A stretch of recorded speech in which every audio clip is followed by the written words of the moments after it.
So, kicking off the in-depth look into Tuesday's front pages with the Daily Mail, Paul. Yes, arrest me. That's not me. Defiance of J.K. Rowling as she dares police over new Scottish hate crime law, which I think should legally be, in inverted commas, hate crime law.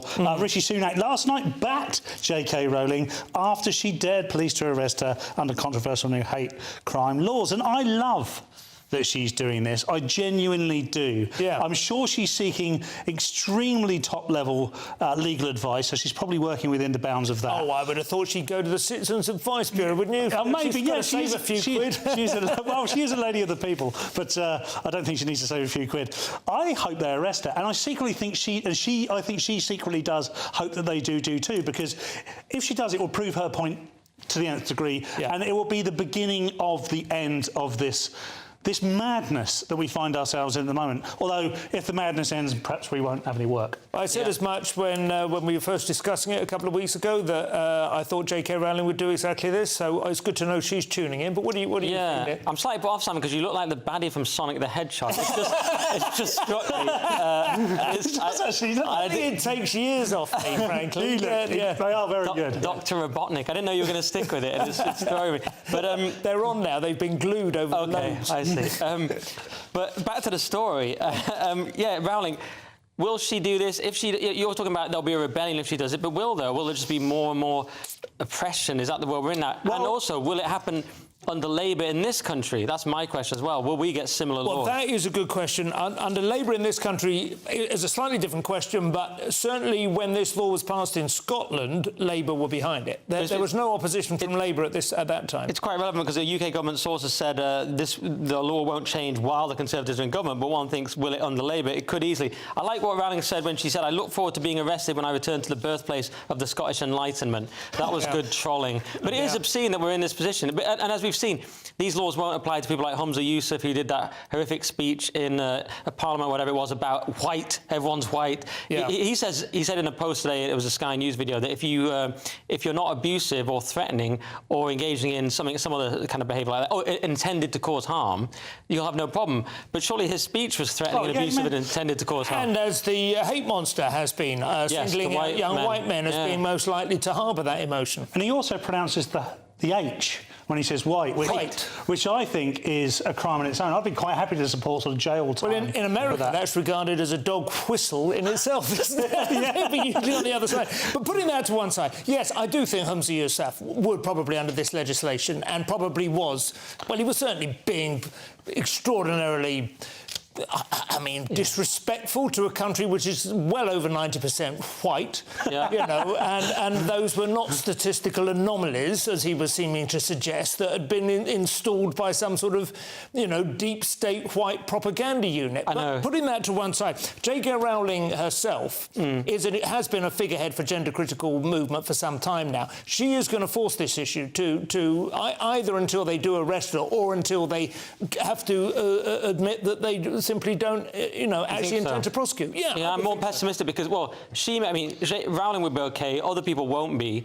and because, she's too high profile. And in general, there's going to be more and more of this kind of thing. And obviously, we point out these double standards, but we do that in vain. We do it just for banter because, of course, they don't care. It's intended to crush their opponents and censor their opponents and just create a general feeling of censorship and oppression. Yeah. That's what it's for, because it's deliberately not aimed at white people and straight people and so on, of course. It's about oppressing the majority. That's what of course it is. And you can anonymously complain as well. So the police become the judge, jury and executioner because everybody's assumed to be a victim. Anyone who makes a complaint, no matter how anonymous they are considered a victim. This isn't a complainment. It has to be said, this remake of Judge Dredd is proving extraordinarily bureaucratic. It is terrifying. And I do hope that Nick's not right in the sense that... Yeah. We end up with this being perpetuated into even worse. To be honest, I'm ready to go into hiding or up into the hills. Why not? To be honest, at this stage of my life, but you young men, you've got everything to look forward to. But, and everything to lose. I'm ready to become a partisan, Gregory Peck style. The Sun, Nick. It was for whom the bell tolls. The Union joke. This is a union joke, and it's the fury at Team GB flag being axed. And this is extraordinary. I mean, these things are to some degree intended to ensnare gammons. So one wanders into it with that knowledge that you will be skewered by the centrist dads of X. But gammon bait. Yes, gammon bait. Gammon bait. Team gammon bait. Yeah, exactly. So I'm going there anyway. Now we've only got a black and white one because we've got a bit of a budgetary issue, but you can see on the screen. A moment ago. You can see the colours were various. What's extraordinary about the colouring and the design is that it's a Bath-based or Bath design agency, This Away, and they said, rather than look beyond the traditional colours, so just to get that, they want points for not changing the colours of our flag. Right. They said, we decided to embrace them. Oh, that's nice. and push the iconic red, white and blue as far as we could. They say colour was a point of contention because, you know, our flag is far from unique because France and USA have the same colours.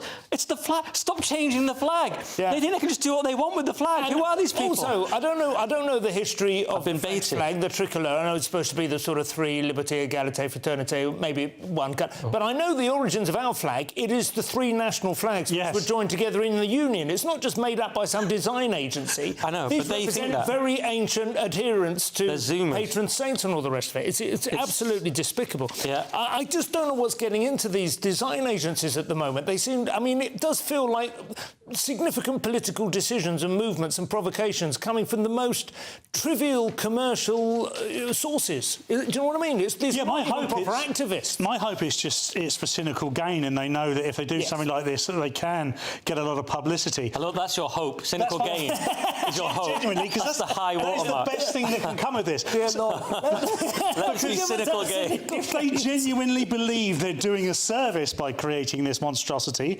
then they are much mistaken. And like you say, it's not about... We're constantly talking about respecting the culture of other people. Just for a moment, could we just accept our culture? It's designed to wind you up. It's oikophobia. It's an attack on the ordinary people. Very good. And people like Starmer will say, oh, it's terrible. You know, with the last one, he said, oh, it's bad and we should have the flag. That's all a sort of theatre. They're all part of it. It's a hatred of the ordinary person who's patriotic. Even Peter Shilton is saying nothing is sacred. Even Peter Shilton, nothing is sacred.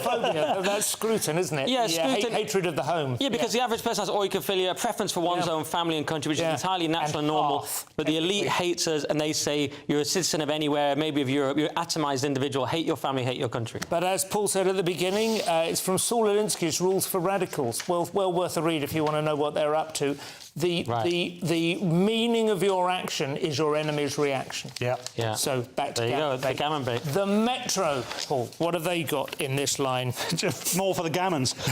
Record migrant arrivals already. So this is hundreds of more migrants have crossed the Channel just this Easter weekend. By hundreds, they actually mean thousands, because there's been a record-breaking 5,435 people come in to the country over the Easter week. The weather was better, I guess. Yeah. I mean, I don't know what to make of this anymore. We're literally becoming a blocked toilet that's kind of clogged up with diversity. I don't know quite what the aim is anymore. Every time we say... I mean, it's a bit of a gammon trope to say that we're full, perhaps we're not full. But what is full is our ability to deal with the amount of people living in the country. Yes, it's been floating over the top of the drain. So we are just at the bottom of this... Don't necessarily have to make it a toilet. It could be a storm drain, but I know what you mean. Our capacity to distribute it safely, to kind of create a smooth and even layer, that's certainly long gone. And obviously, the numbers are insane. I mean, if you'd said these numbers 3 years ago, that would have sounded... I mean, I'm not being needlessly provocative. That would have sounded like an invasion of some sort. 4,500 people over the course of a... And what's incredible is ultimately our goal is to get this down to hundreds of thousands. Yeah. And they're even talking, we're going to talk about this later, getting it down into the tens of thousands. Well, that's half the tens of thousands already in one weekend. That's illegal. We're talking about legal immigration as well. They've already got higher illegal, they've got higher channel migration now than most people would prefer there to be in total. Yeah, exactly. So it's completely come off. The wheels are off. We have just enough time to look at one possible deterrent, which we can situate on the beaches. Yeah, so the Daily Star has hug a gull, charismatic birds deserve our respect. That's the boffs. But as the Star put it, boffs come to defence of psycho chip knickers. And it's pure... Psycho chip knickers. I know. And it's pure Daily Star bingo, because I know them so well now. I know that boffs means boffins, and I know that psychos means seagulls, weirdly. And especially chip knickers. Anyway, a boffin is arguing at the University of Sussex, so it's a lib saying we need to get used to them and live with them, you know, and very liberal, and they're actually just acting very very in clever ways. Yeah. But you and I know that they're psycho. Well, I live in Hove, as you know, and the seagulls down there, they are psycho. They're also a protected species. We had one lay an egg outside on our sort of dormer window on one occasion, and a bloke came and said, you're not allowed to do anything about it. The only thing you can do is drip paraffin on it, and that suffocates the bird. That's legal, apparently. But just like shoving it off with a broom, that would be that's an offence. Hate crime. Yeah. That's it for part one. Highly symbolic story to end with. We are looking forward to part two. Rishi versus Reform, parts 1 and 2, and David Lamy coming out strongly against swastikas, whatever next. We'll see you in a couple of minutes. Dubes & Co. Weekdays from 6 p.m. You think this country needs new gas power stations. Apparently, this will all be about trying to get some form of energy security. Rishi Sunak has upset people today with this suggestion, people saying that actually this would do more damage to climate change than it would do good. Where are you on it, Richard? I'll tell you exactly where. We need a lot more gas power stations and nuclear power stations because quite often the wind doesn't blow and the sun doesn't shine. Last week, we imported 16% of all our electricity because we haven't got enough capacity in the UK, and we're now totally over-reliant on renewables. The part of the problem is the lack of storage capacity, which the government has finally got round to addressing. I think this as backup is actually quite a sensible idea. But they are not doing anything, as far as I can tell. At the moment, it will be retrofitted to have storage capability, which seems to be utterly bonkers. I mean, anyone who's got solar panels, you know very well you're storing up energy. So it's about storage as much as production. They could have gone, 20 years ago, we could have had nuclear power. We could have done more. They're irritating and... Irritating? It'd be disastrous. It would literally destroy our economy. Well, they would be now, but, some of us remember 3 like that. And in fact, I grew up thinking that everybody had, at least a couple of days a week when they had to eat off a primus stove and things. This is, again, I don't want to harp on, but this is one of the problems in the politics in our country, isn't it? So many politicians, they just think in election cycles. Absolutely. They just think, what can I do and say to get my own backside re-elected at the next general election? They're not always looking ahead at actually, politics aside, what is genuinely the best thing for this country? I think the most exciting bit for me is talking to people. People who I think are ignored often by the major news channels. We're going to give news they want to hear. There's a voice there that needs to be heard. I think there's a chance here for a diversity of opinion to be expressed, which you don't find elsewhere. It's really exciting. We don't hold back. We're free to say how decisions that are taken here affect us all around the country. Only on GBNews, the People's Channel, Britain's news channel. I'm Michelle Dewberry, and I'm not here to tell you what to think. I'd much rather hear what you have to say. So, send in your opinions to gbviews@gbnews.com. Keep them clean, and you never know, I might read them out. With my panel here on Dubes & Co, we debate, we get stuck into the issues of the day on a show where all views are welcome, especially yours. GB News, the People's Channel, Britain's news channel.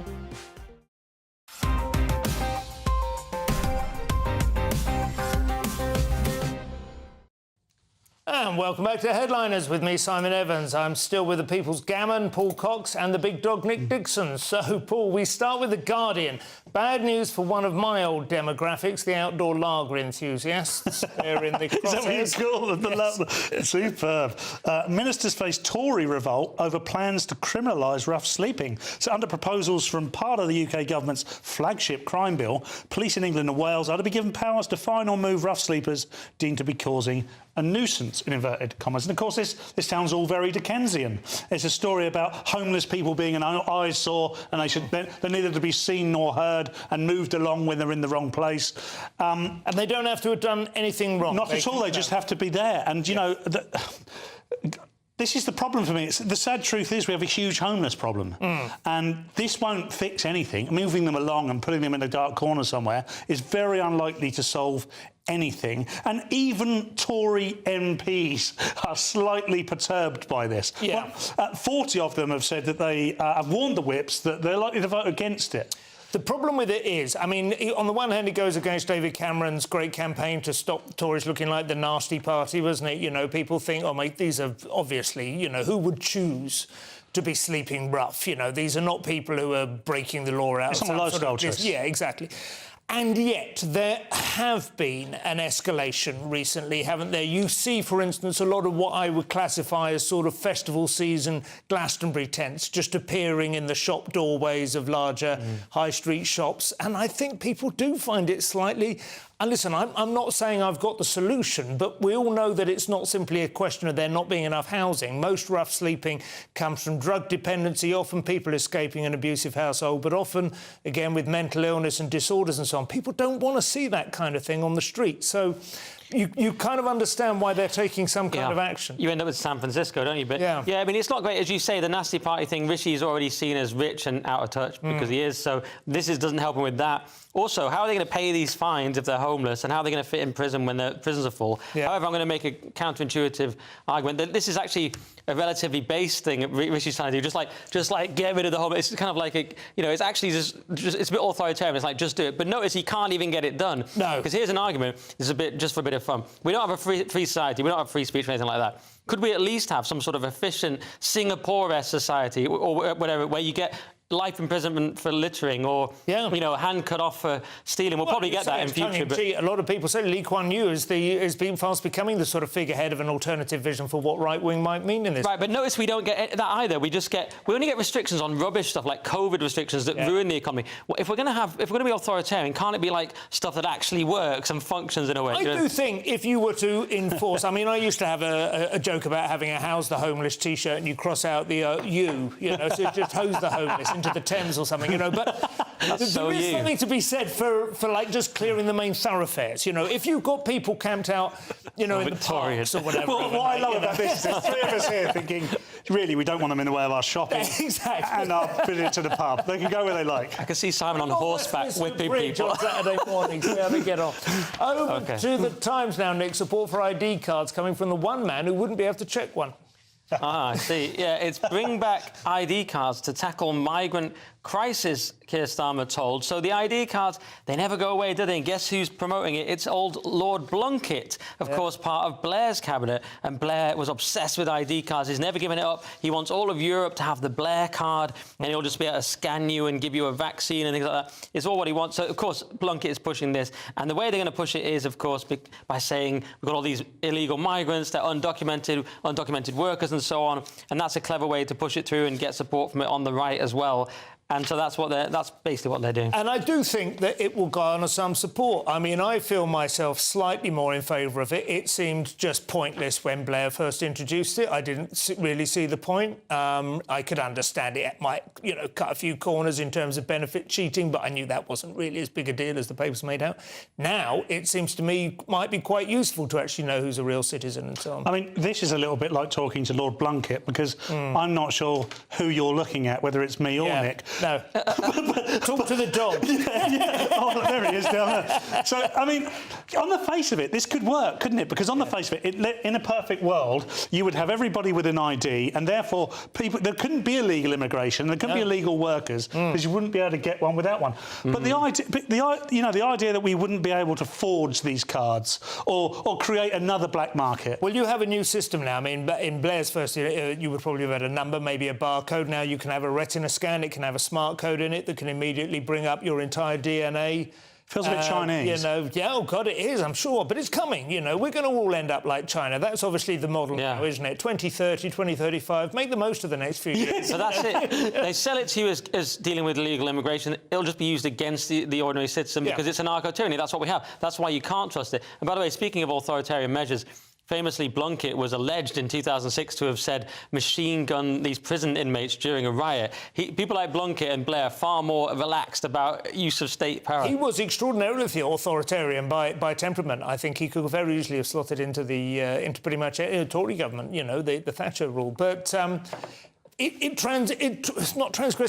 transcends, I think, left-right politics, the identity card. I think it is more humanism, transhumanism. I think it's, what state are we moving into? It's a bit like trying to decide whether China is left or right-wing. I think it's closer to fascism than communism, really, the CCP, but it doesn't really matter at that state. No, it doesn't. It's so out on the periphery. Paul, we have the mail now, and could promising a referendum be the way for the Tories to win the next election, or have I just woken up from a 10-year snooze? Let's hope not. Rishi Sunak has been told he could tempt Reform UK supporters to vote Tory at the election if he offers a referendum on cutting net migration to tens of thousands, and this is legal migration. Yeah. So this is based on a survey of 42% of Reform voters saying, look, if the Tories were to hold a referendum on on immigration, then then they would consider voting Tory. The problem with referendums is the good thing about referendums is it tells you what the people think. The problem with referendum is it's a gerund from the Latin and doesn't take a plural. Yeah. Referenda. What is it? Referendum. Yeah. Oh, right. Yeah. So there is none. Like exactly. Yeah. But I mean, we would get the answer to a question that we're all quite interested in understanding. However, how would they implement it? Because you've only got to look at Brexit. We did get an answer from Brexit. There was a majority of people who said that we should leave the European Union. But then, of course, there was then 5 or 6 years, well, it's still going, of absolute nonsense. So let's just say that overwhelmingly 60-70% of people said they want to cut migration down to the tens of thousands. Yeah. Who's going to deliver that? Because you're going to get a Labour Party, and they're going to go, no, we're not doing that. Well, it would probably involve what would feel an awful lot like deportations, to be honest, you know, because you would be, you would certainly have to withdraw privileges and opportunities from people who have banked on having them, you know, and maybe halfway through some kind of process towards arriving here. That would be the first thing that would, I think, ruffle some feathers. But, I mean, firstly, why do we need a referendum? Just do it. And how can you trust them to do it? When Cameron was saying these exact words in 2010, get it down to the tens of thousands, he said it's 200,000 a year, and that's too much. Now it's over 3 times that. Theresa May, 2017, tens of thousands. They never do it. You can't trust them. 42% of Reform supporters must be a bit foolish to believe they'll actually do it. No. But it is... I suppose if it was a referendum, you have got something you absolutely nail them down on, and then perhaps... Yeah, but if they could do it after a referendum, why can't they do it now? No, I mean, they can't do it, or since 2010. They either can't do it, or they are secretly just thinking the economy cannot, you know, because of the shrinking, the changing the demographics, the ageing population, people not having kids. I mean, we all know these facts, you know, but nobody is honest enough. Nobody has ever said, listen, that's why it's been allowed to happen. But it doesn't solve that. That's the other problem. I don't think it does solve it. I agree with you. If they should be worried about reform, because I just looked at a little chart today that was showing where the Tory voters are going to, the 2019 voters. They're going mainly to Reform or no one. Yeah. That's where they're going to, so they do have to worry about this. Reform or to the Orkneys. Anyway, we have to move on. Reform threats also in the Telegraph, Nick, and a switch to not zero could net them millions. Yeah, this is Reform pledges referendum on net zero in fresh challenge to Rishi Sunak. So it looks like they're going to have a lot of referendum. We're going to be like Switzerland, just constant, but we could do worse. I mean, I'm not sure about this. This is Ty saying, you know, we want a referendum on net zero, but in 2023, 71% of voters supported the overall net zero target, so I'm not sure it's a winner for them. I'm against it, of course, but Sunak, this is one of the few things Sunak's been not terrible on, so I'm not sure this is a complete winner, because he's been somewhat moderate anyway on this. They're much better off on the immigration referendum, which we just discussed, if they wanted to do one. So I'm not sure this is, even though I'm against it and people don't like the fact it's going to cost them so much money, it's sort of been out of the news a bit lately, so I'm not sure if this is going to be a winner for Reform. I tend to agree with you. It's got a sort of catchy title, Net Zero, but I don't think they've managed to quite turn it into a hate trigger. No, there is a lot of alarmism around, though. Yeah. The whole thing depends on alarmism. In order to deliver something this ridiculous that quickly, you've got to alarm the people into believing that they must do it. And by the worst means as well, by telling them that either them or their children will be fatally affected by it, which, in my opinion, is a nonsense. And the problem with politics is politicians are involved. So all we're going to get here, even if we were to have another referendum, is just a battle of politics where we never really get the truth. And even if we were to get the truth and we got an answer from the public, we wouldn't know what to do with it again. This is absolutely true. And also, it's worth saying a few things get mixed in with net zero. For instance, in London, certainly, you know, 20-mile-per-hour speed limits and the ULEZ thing are much more to do with air quality, and even then highly dubious, even more dubious project fear. People do hate net zero when when they see what it means, ridiculous heat pumps that don't work and so on. But it's been toned down a bit. It's been put away a bit lately by both parties. Even Labour put away their 28 billion green plan. If Labour got in and they start doing crazy stuff, then this will become more relevant again. I agree. I mean, I've said several times on the show, but I'll say it again. I think Britain's best chance of contributing to a greener future is to create the strongest possible economy that will bring in the brightest and the best from around the world, because we have the universities here and the life sciences centres. We can be centres of excellence, and we should make sure our economy is strong enough. We also reduced our CO2 by 5 to 6%. Yeah, in 2023. we're heroes and also tiny already, you know, but we're also masochists, sadly. So that's it for part 2. Coming up, Germany legalises cannabis. We are through the looking glass, people. We'll see you in a couple of minutes. Hello there, welcome to your latest GB News weather. Over the next 24 hours or so, we'll see the heavy showers fade away. It'll often remain quite cloudy, but there will be some brighter spells into Tuesday. Low pressure dominating the weather pattern at the moment, but a slack area of low pressure, so we've had some slow-moving heavy showers. These slowly fading away through this evening time. We do have a frontal system as well across parts of Scotland, the far north of England, giving some spells of rain. Into the early hours, we could see some clear spells through this central swathe of the UK, and here temperatures dipping into low single figures, and some further showers running across southern coastal counties of England too. Just a mixed picture for Tuesday. Some bright sunny spells across this central part of the UK, Wales into the Midlands, for example. This frontal system across eastern parts of Scotland continues to give outbreaks of rain through the day. Into the afternoon, we'll see some showers bubble up for many areas, but there'll be plenty of sunny spells, some rain in the southwest later. Temperatures in the sunshine reaching around 15 or 16 Celsius, still cold under the cloud and rain for Scotland. Into Wednesday, the next area of low pressure moves in, pushing rain north and eastwards across the country. Some of this could be heavy at times. Behind it, some showers falling in, but also some brighter skies. And towards the end of the week, it turns wetter and windier, but with winds from the south, temperatures start to rise. 2024, a battleground year. The year the nation decides. As the parties gear up their campaigns for the next general election. Who will be left standing when the British people make one of the biggest decisions of their lives? Who will rise? And who will fall? Let's find out together. For every moment, the highs, the lows, the twists and turns. We'll be with you for every step of this journey. In 2024, GB News is Britain's election channel. I'm Christopher Hope. And I'm Gloria Di Piero, bringing you PMQ's live here on GB News. Whenever Parliament is in session on a Wednesday at midday, we'll bring you live coverage of Prime Minister's questions. We'll be asking our viewers and listeners to submit the questions that they would like to put to the Prime Minister, and we'll put that to our panel of top politicians in our Westminster studio. That's PMQ's live here on GB News, Britain's election channel. GB News is the home of free speech. We were created to champion it, and we deliver it day in, day out. Free speech allows us all to explore and debate openly the issues most important to us, our families, and of course, the British people. Having challenging conversations to enlighten each other. Which is why we hear all sides of the argument. We are the People's Channel. We will always stand by the freedom to express yourself. On TV, radio and online. This is GB News, Britain's news channel.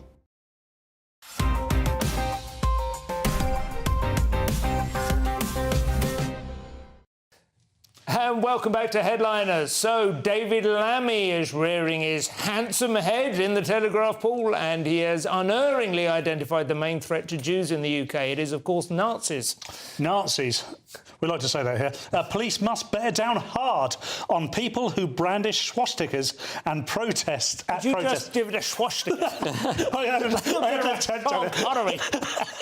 What are you doing with a swastika? I thought I'd had a little pizzazz, but it really failed me. So this is David Lamy, you know, having such a brave stance. Old lamb chops here. I mean, it's like politics now is like shooting fish in a barrel. We see and hear so much mental stuff that someone can come out and say, I see swastikas as being bad, and we're all like, OK, good stance. That's what we want to hear. So the shallow Foreign Secretary made these comments after a row erupted this weekend, of course, as a Metropolitan Police officer had some discourse with an American lady and who was pointing out... Patrick interviewed on the show. He did, and I watched it intently, actually, and you and I had a discussion about it. But essentially, she saw a swastika in the crowd and a picture of Netanyahu with a Hitler moustache. I yes, think, and the policeman said to her, "Well, these things are all about context." Yeah. So my view on this is, I don't think context is quite the right word. I think it's more like intent, but it's a little bit, it's like the difference between using the N-word and discussing or mentioning the N-word, which is, you know, is supposed to be in legislation in America. And we can dispute whether either case is right, but flying a swastika, if you were intending to demonstrate, what would you call it, like loyalty or adherence to Nazi principles. I am a Nazi, here is the swastika, I think the Nazis were right and I think the Holocaust was a good thing. That, I think, would be such a cut-and-dried case that even the Met would intervene, if that were the case. Even the Met? Even the Met would see that as anti-Semitism. But what they're doing is, with these swastikas, is they are saying, you, Israel, are no better than the Nazis were in your treatment of Gaza, right? And that... I don't know, it doesn't... I'm not saying it's right or wrong, but it does feel like it needs to be understood. That's the context, that's the meaning. So, I don't know, what do you think? Not particularly pleasant, is it? Yeah. No. When it says taken in context, perhaps he means it could be a reference to Buddhism, of course, with the swastika. Is that what he meant? Hinduism. But, oh, yeah, Hinduism, sorry. I zoned out for a second. You probably already said it. But the crazy thing is it's coming from the left, isn't it? That's the crazy thing about it now. Yeah. And should you ban these things? And the same question would be, should you ban these strange jihadi, ambiguous jihadi flags they get, you know, the black and white flags they bring out? No one quite knows what exactly they're saying, but it's probably death to the West. So there's a question.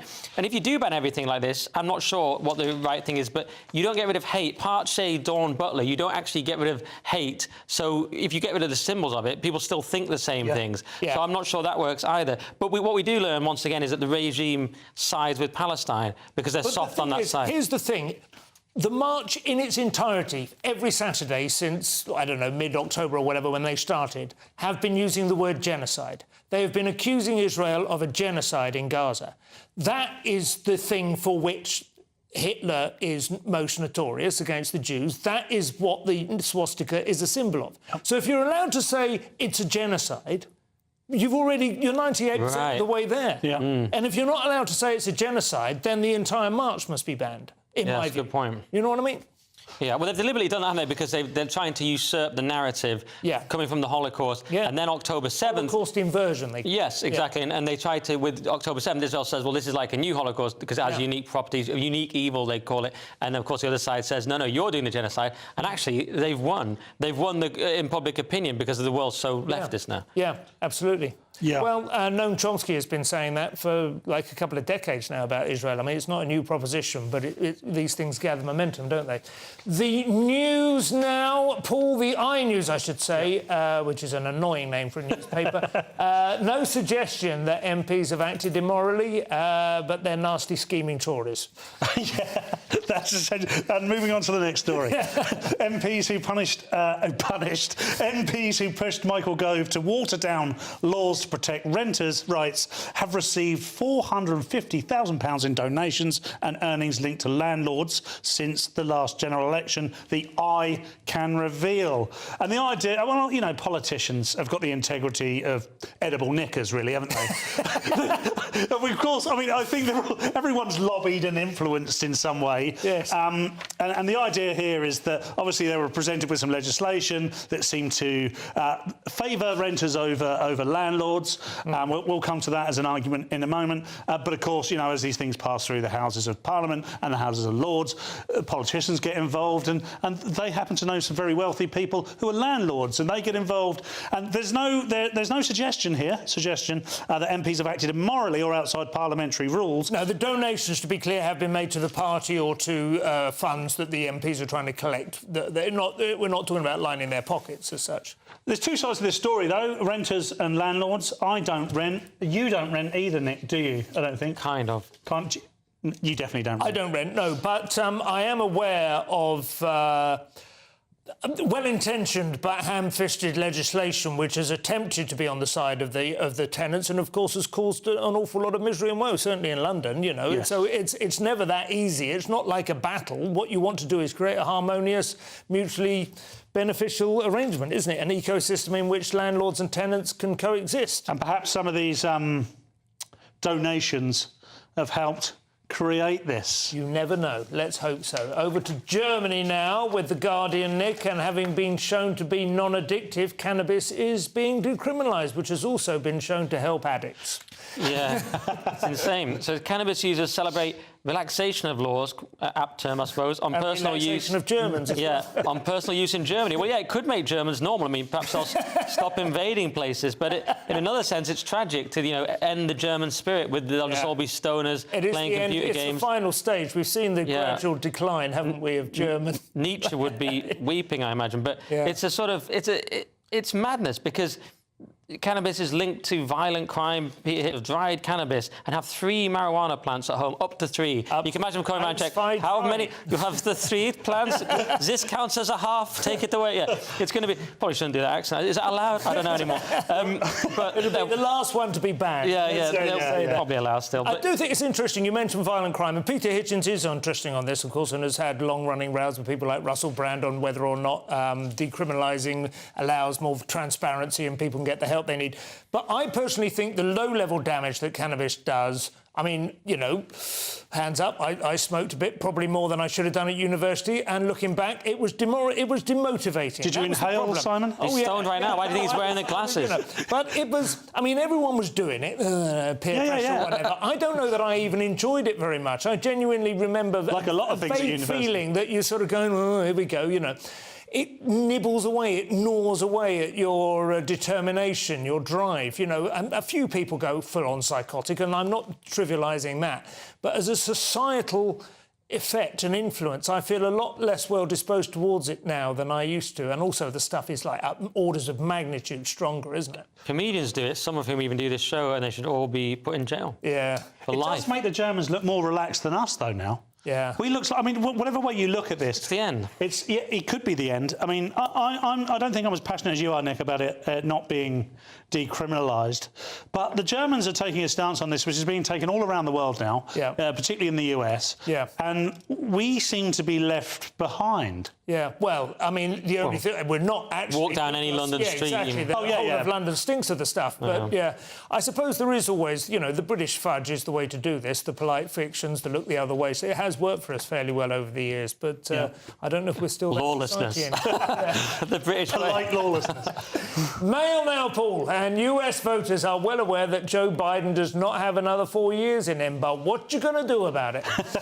Only 38% of voters think Biden will be alive at the end of the second term, and more than a third believe Kamala Harris will be president by January 2029 if the 81-year-old is re-elected. Now, 4 years ago, if you tweeted that, you'd have probably been in a lot of trouble. But now we've just got to the point where, everybody accepts that President Biden is sort of a bin fire that's slowly going to die at some point. Which is kind of... I mean, if they want to, elect a guy who probably doesn't have a full term in him, but they feel comfortable with that, I guess that's their choice. But you would think that would inform his choice of vice president, wouldn't you? Which I don't think she was made with the expectation that she would actually be president 4 years ago. You wouldn't pick the most hated woman in America. I mean, surely they're going to sub in Big Mike or Gavin Newsom. Sorry, it was just a joke, satirical term. Yeah. I meant a man called Mike. But look, Biden... Michael is 3-1, apparently. Sorry, no, a third favourite. Seriously. Oh, OK. She's not even in the run. He's not... Anyway, Trump's going to win anyway, unless they completely rig it. He needs to make it too big to rig, and then if it's too big to rig, Trump will win anyway, so it's all academic. But isn't it insane that only 38% think he'll be alive? I mean, it's utter madness. Most powerful man in the world, and he probably won't be alive. Does anyone know if he even is alive? No, we're not sure even now. There was the hologram rumours at one point. He does seem to be alive. He's out here doing horrific stuff like Trans Day of Visibility, hating the other guy, American people. The leader of the House, Mitch... was not Mitch Hedberg. Yeah, Mitch McConnell I think he's gone, hasn't he? But he was like seizing... He's the same age. He was freezing. To just completely freeze and have to be He was worse. He had to be restarted. Yeah, but I mean, that's the age. That's what can happen of course it happens for a few months. At 81. Although, to the contrary of that, Trump is only a few years younger, and he is full of vigour. Yeah. He's full of beans. I don't know. Not as much as he was. He's not quite what he was, right. You know. 2016. But he's learned to work with what he's got left more effectively. Having said that, a lot of Democrats are very happy with the last 4 years, you know, but they're obviously not happy. I can't think that they're happy with the totem, you know. Maybe they found a new form of government, basically, where the president is more of a figurehead, like King Charles or something, almost, you know. I feel that's how they're operating now. They just have this nice old grandfather figure who lends a sort of down-home Norman Rockwell vibe to Transday visibility. And looks incredibly weak on the world stage. Unprecedented numbers of wars. Sorry, Paul, but that is part 3 destroyed. Coming up in the final section, we have the controversial canon of boomers and the controversial booming of cannons. You won't get a better link than that this hour. We'll see you in a couple of minutes. This is GB News, Britain's news channel.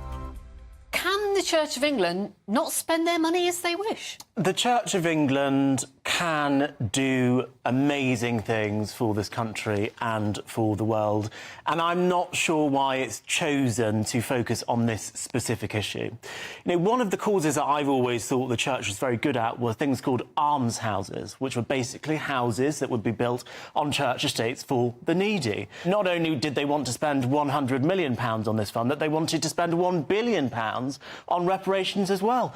But why not spend 100 million or £1 billion on a new generation of almshouses, as opposed to just helping one group of people, black British people? Why not just help all people in need? Alex? Well, I just don't understand what the Church of England is trying to do. It's on its deathbed. Congregations have reduced. I mean, deathbed is maybe a little bit... Look, if we look over 20 years, it's dramatically lower than it used to be. And a lot of criticism from actual Christians come from the values that the Church of England are now propagating. And Justin Welby has a lot to answer for, because, you know, not only are we seeing in the news this mass conversion of illegal immigrants to a gay mass system in the UK, but now we're seeing them spending money... And as Albie actually pointed out correctly, in a way that doesn't really benefit broader society, it benefits a very small group of people. So I just don't know where it's going to end. This committee has also said £1 million's not enough. It's 100 million, sorry. Church commissioners are now hoping for a target of £1 billion. I mean, it's woke nonsense, isn't it? You could make the argument that this is charity. Justin Welby's job is to be a virtue signaller, is it not? Charity discriminate? I mean, that's what he's saying. We're only going to give this to people from a specific skin colour or background. I don't think that's very Christian of them. I think the most exciting bit for me is talking to people. People who I think are ignored often by the major news channels. We're going to give news they want to hear. There's a voice there that needs to be heard. I think there's a chance here for a diversity of opinion to be expressed, which you don't find elsewhere. It's really exciting. We don't hold back. We're free to say how decisions that are taken here affect us all around the country. Only on GB News, the People's Channel, Britain's news channel. I'm Michelle Dewberry, and I'm not here to tell you what to think. I'd much rather hear what you have to say. So send in your opinions to gbviews@gbnews.com. Keep them clean, and you never know, I might read them out. With my panel here on Jubes & Co, we debate, we get stuck into the issues of the day on a show where all views are welcome, especially yours. GB News, the People's Channel, Britain's news channel.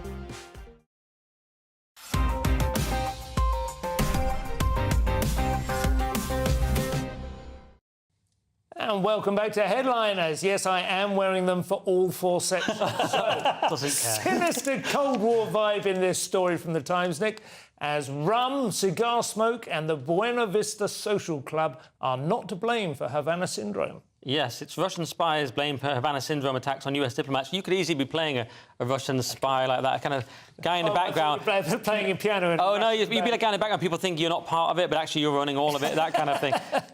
But do you know what? This is a sinister story. This is people having all these symptoms, such as nausea, hearing loss, memory lapse. Possibly Biden had this. And they were just...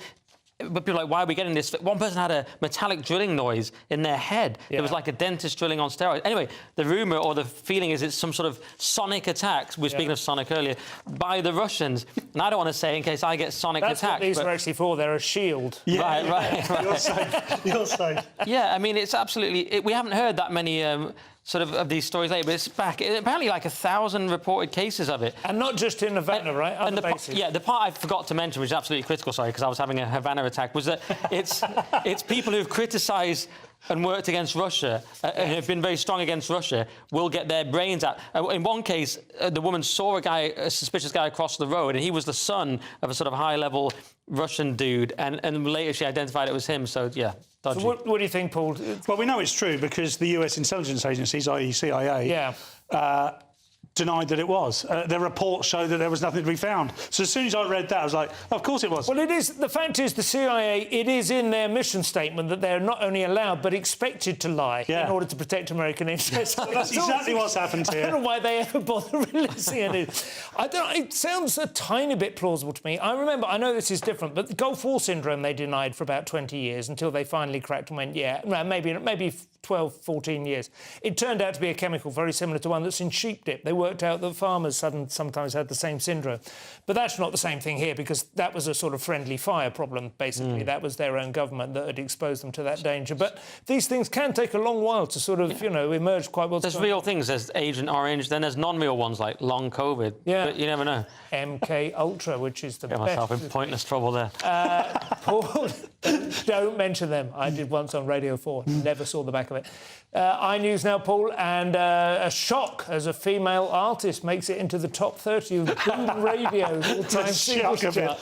I didn't know Boom Radio existed. No. Fantastic. Boomer Radio, by the sound of it. It is, literally, yeah. Boom Radio defends naming only one woman in its 30 greatest songs of all time. So this isn't Boom Radio. No. They put it to the vote. Yeah. And their listeners voted for the top 30 of all time. And only one woman made it in, and that was Dusty Springfield, or Rusty Springboard, as one of the Morecambes used to say.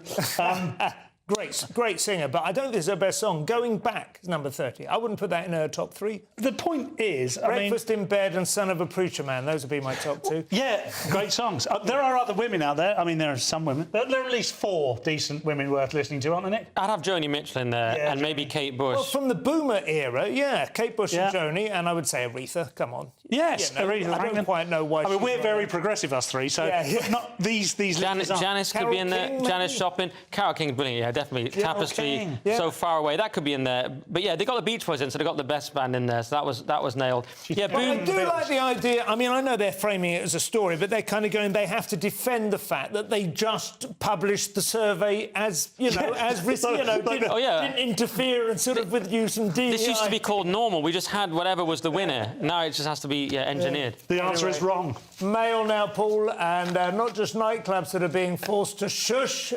Some cannons, I believe. Is that right? Yeah, that's bang out of order. Health and safety killjoys tried to end 160 years of naval history by stopping the daily firing of an artillery gun at Edinburgh Castle. Wow. Bureaucrats wanted to stop the 1 o'clock gun ritual, started in 1861, from this bank holiday weekend over concerns the noise could damage people's hearing, Simon. I mean, absolutely absurd. It is ridiculous. It's one of the wonderful things about Edinburgh. Yeah. You know when 1 o'clock is for a start, and you think, oh my God, my show's in half an hour. But also it is, I mean, it absolutely bristles with its martial heritage, doesn't it? But this is what happens when you get rid of bullying at schools. Yeah. If you get rid of bullying, you end up with lots and lots of health and safety officers. We have just time for your favourites from the Daily Mail's roundup of April Fool's Day pranks from the past. From the past, Big Ben goes digital. That was 1980, when the BBC reported that Big Ben clock tower in central London would go digital. Apparently, in 1957, it was believed that the BBC, once again, on Panorama,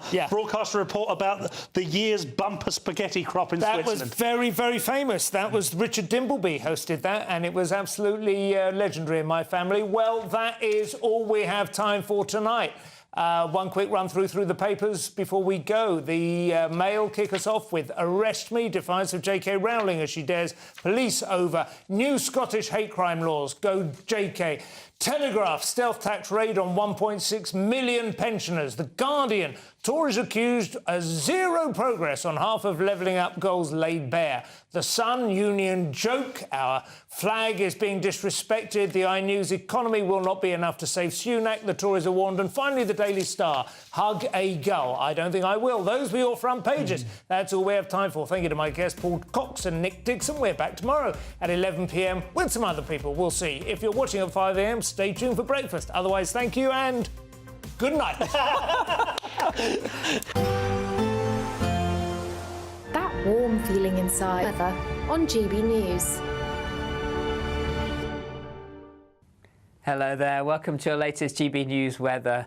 Over the next 24 hours or so, we'll see the heavy showers fade away. It'll often remain quite cloudy, but there will be some brighter spells into Tuesday. Low pressure dominating the weather pattern at the moment, but a slack area of low pressure, so we've had some slow-moving heavy showers. These slowly fading away through this evening time. We do have a frontal system as well across parts of Scotland, the far north of England, giving some spells of rain. Into the early hours, we could see some clear spells through this central swathe of the UK, and here temperatures dipping into low single figures, and some further showers running across southern coastal counties of England too. There's a mixed picture for Tuesday. Some bright sunny spells across this central part of the UK, Wales into the Midlands, for example. This frontal system across eastern parts of Scotland continues to give outbreaks of rain through the day.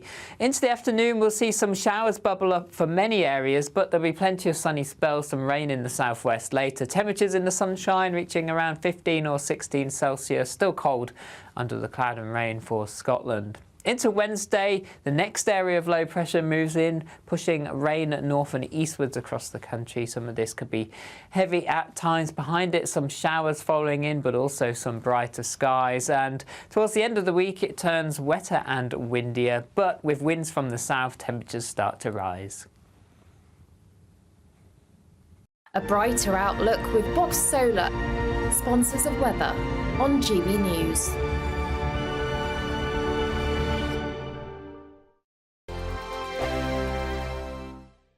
With thanks to Variety Cruises, a family company sailing since 1942, you have the chance to win a £10,000 7-night small boat cruise for two. With flights, meals, excursions and drinks included, you'll be able to choose from any one of their 2025 Greek adventures and explore Greece like never before. Plus, you'll also win £10,000 in tax-free cash to make your summer sizzle. And we'll pack you off with these luxury travel gifts. For a chance to win a prize worth over £20,000, text prize to 63232. Text costs £2 plus one standard network rate message. Or post your name and number to GB04 PO Box 8690 Derby DE1 9TT. UK only. Entrance must be 18 or over. Lines close at 5 p.m. on the 26th of April. Full terms and privacy notice at gbnews.com/win. Please check the closing time if listening or watching on demand. Good luck. I'm Michelle Dewberry, and I'm not here to tell you what to think. I'd much rather hear what you have to say. So send in your opinions to gbviews@gbnews.com. Keep them clean, and you never know, I might read them out. With my panel here on Jubes & Co, we debate, we get stuck into the issues of the day on a show where all views are welcome, especially yours. GB News, the People's Channel, Britain's news channel. 2024, a battleground year. The year the nation decides. As the parties gear up their campaigns for the next general election. Who will be left standing when the British people make one of the biggest decisions of their lives? Who will rise? And who will fall? Let's find out together. For every moment, the highs, the lows, the twists and turns. We'll be with you for every step of this journey. In 2024, GB News is Britain's election channel. I'm Christopher Hope. And I'm Gloria Di Piero, bringing you PMQ's live here on GB News. Whenever Parliament is in session on a Wednesday at midday, we'll bring you live coverage of Prime Minister's questions. We'll be asking our viewers and listeners to submit the questions that they would like to put to the Prime Minister, and we'll put that to our panel of top politicians in our Westminster studio. That's PMQ's live here on GB News, Britain's election channel. Good afternoon, Britain. Good afternoon, Britain. Weekdays from midday, we bring you the most compelling stories from across the United Kingdom. And why it matters to you. From your doorstep to our inbox. That's right, we want to hear from you. Good afternoon, Britain. Only on GB News, the People's Channel, Britain's news channel. I'm Martin Daubney. This is GB News, Britain's news channel.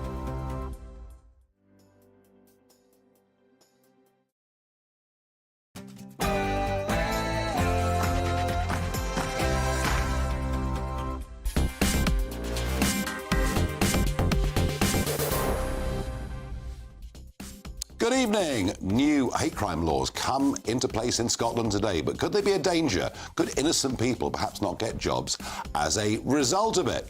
There's a huge row as a police officer in the Met tells a Jewish woman that a swastika has to be taken in context, really. And migrant crossings so far this year are up by 43%. Where is the Home Secretary, James Cleverly? He was boasting so much at Christmas that the numbers were down. But before all of that, let's get the news with Tatiana Sanchez.